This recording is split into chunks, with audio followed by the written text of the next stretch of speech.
Hi, today we're gonna talk about oligopoly.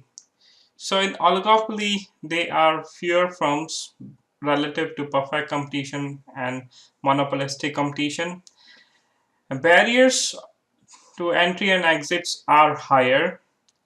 The firms they do differentiate based on their branding and advertisement. There are four primary models uh, uh, to project and to find out equilibrium quantity and price in oligopoly. First one is Kinked Demand Curve. So as per this model, the demand curve has a king shape, and the king is at in this picture we have at point E. So as you can see, the demand curve is more elastic above point E, and it's less elastic below point E.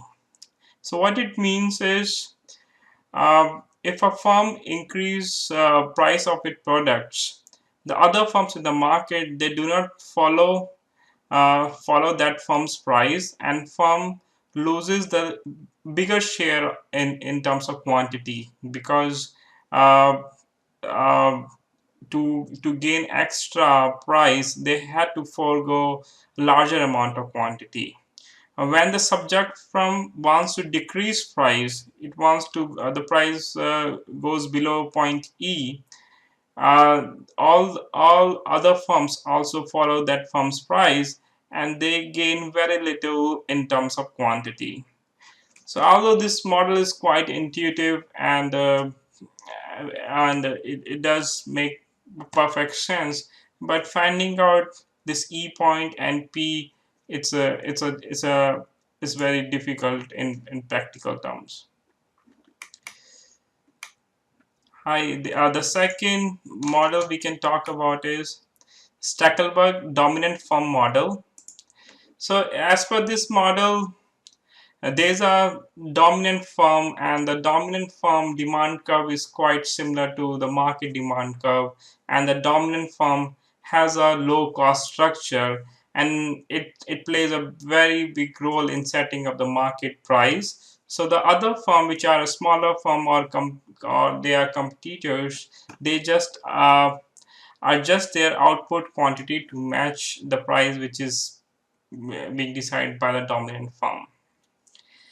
Third model is Cournot Duopoly Model. It's also a collusive agreement model. It's a very early version of strategic game game model, which we're gonna discuss in which is our fourth model. So as per this model, it's a duopoly model. So there are only two firms in the market, and these firms they have a kind of a collusive agreement. As part of the agreement, they share the total market share in half, and they charge the same equilibrium price. So this price is same like what we have in monopoly. They charge higher price, and the quantity gets divided in half between these two firms. So it's a it makes sense, but most of the time adhering to these collusive agreement is very difficult. So OPEC countries is an example of oligopoly.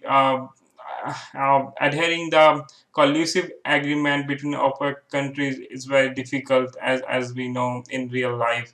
So our last model, which is based on Nash Equilibrium model.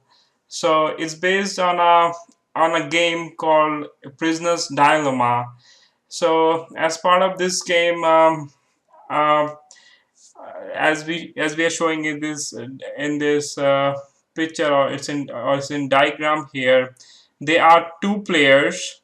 So both so there's a matrix, and the matrix has two columns: cooperate and betray, and also two rows: cooperate and betray. So if player B and player A they both cooperate with each other, they both gain 1 point.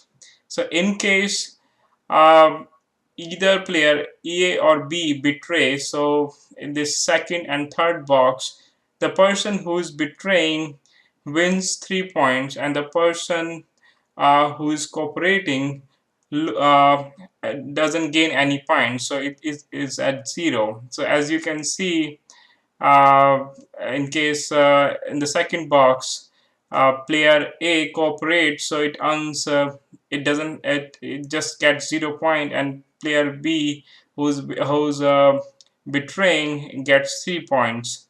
So however, in the last box you can see if both players betray each other, so they both get 2 points.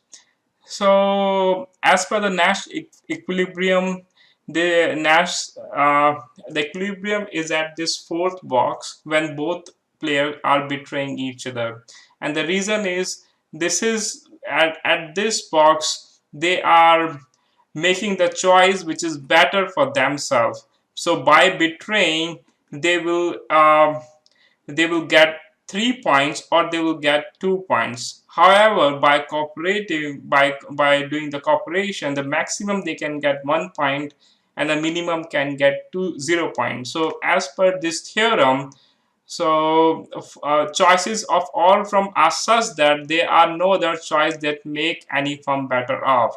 So in our example, both player A and B are better off by betraying each other. So same thing happens in cartel. The firm betray each other and they do not adhere to collusive agreement. So instead of charging the price which they could have charged under monopoly, they actually charge less price because they are betraying each other, and the equilibrium price sets between monopoly price and the perfect completion price. So it's somewhere in the middle. And that's our last model which we talked about in oligopoly. So that's pretty much it. Thank you.